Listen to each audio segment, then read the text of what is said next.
ఈరోజు దేవుని వాగ్దానము. స్త్రీ తన గర్భమున పుట్టిన బిడ్డను కరుణింపకుండా తన చంటి పిల్లను మరచున వారైన మరచుదురు గాని నేను నిన్ను మరువను.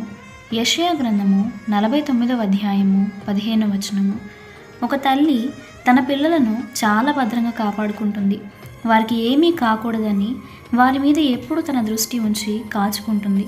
కానీ కొన్నిసార్లు అలా ప్రేమించే తల్లి మనల్ని మర్చిపోవచ్చు. మనలను కంటి పాపలా చూసుకునే తండ్రి మనకు దూరం అవ్వచ్చు.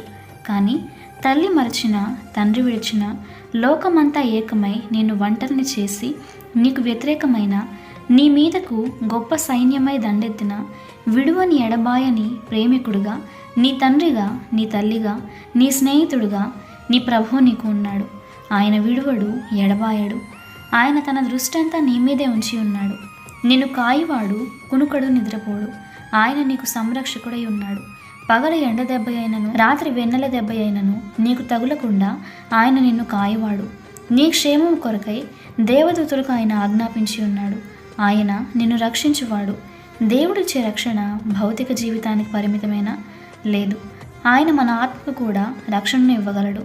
ఆయన మన ఆత్మను నరకాగ్ని నుండి తప్పించుటకే భూమి మీదకి వచ్చి ఉన్నాడు. మన శిక్ష తాను భరించి మన పాపములకు క్రయధనముగా ఆయన రక్తముని చెల్లించాడు. ఆయన త్యాగము మనకు రక్షణ ఇచ్చింది. మనకు పాపబంధకము నుండి విడుదల తెచ్చింది. మనలను ఆ రక్తమే దైవరాజ్య వారసులుగా చేయగలదు. ఇంతటి త్యాగమునకు ఆయన అడుగువేయటకు కారణం ఏంటి అంటే ఆయన ప్రేమ. ఆయన ప్రేమ మనకు రక్షణ, విమోచన కలుగజేస్తుంది. ఆయన దృష్టి మన మీద ఉన్నప్పుడు ఆయన రూపులోనికి మనం మార్చబడతాము. గనుక ఆయన దృష్టి మన మీద ఎల్లప్పుడూ ఉండునట్లు ప్రార్థిద్దాము. ప్రార్థన. దేవా, నీ వాగ్దానములకై నీకు వందనాలు. అయ్యా, నీ దృష్టి మాపై నిలిపి మమ్మల్ని రక్షించి విమోచించి మమ్మల్ని నడిపిస్తున్నందుకు నీకు వందనాలు. అయ్యా, నీ చల్లని దృష్టి మా మీద ఎప్పుడు నిలిపి మమ్మను గమ్యం వరకు చేర్చమని యేసు నామమున ప్రార్థిస్తున్నాము తండ్రి. ఆమేన్.